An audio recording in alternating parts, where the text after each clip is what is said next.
It is always a healthy practice to step back and take cognizance of the year gone by and evaluate what one can learn.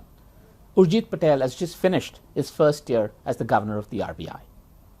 Within 2 months after taking over as the governor of the RBI, he was hit by one of independent India's biggest monetary policy initiatives, demonetization.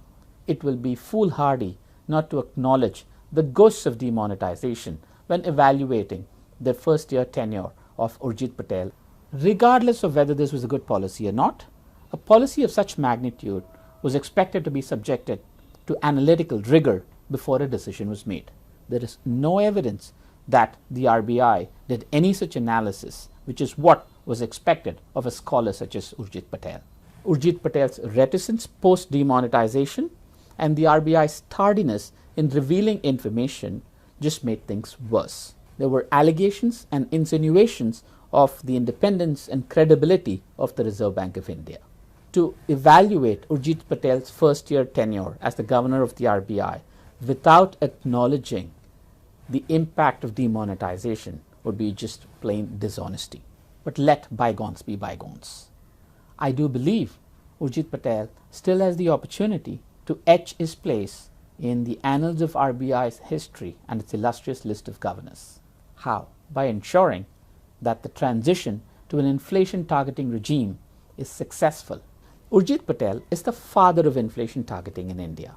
He chaired the committee that recommended the adoption of inflation targeting as a policy benchmark for the RBI.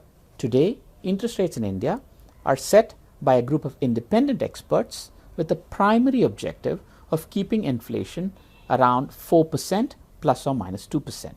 This is a far cry from the time when interest rates in India were determined by the whims and pressures of the governor of the RBI or the finance minister or the prime minister. We've had 6 monetary policy committee meetings thus far, but it is still too early to claim that India successfully transitioned to an inflation targeting regime.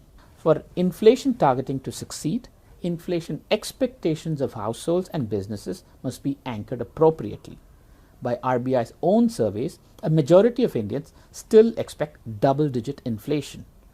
Expectations of inflation by Indians play an important role in determining inflation targeting policy benchmarks. Many decades of punishing double-digit inflation have subconsciously led many Indians to expect that prices will increase rapidly over the next year.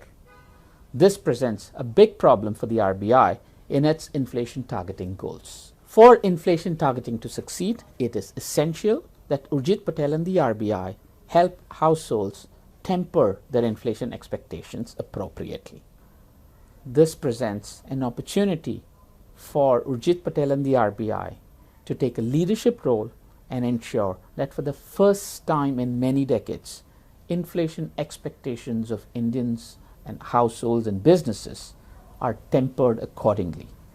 If he achieves this, it will pave the way for a successful transition to an inflation targeting regime for India and establish RBI as an independent, goal-oriented, objective central bank. This is the opportunity for Urjit Patel to cement his place in the annals of RBI history and its illustrious list of governors.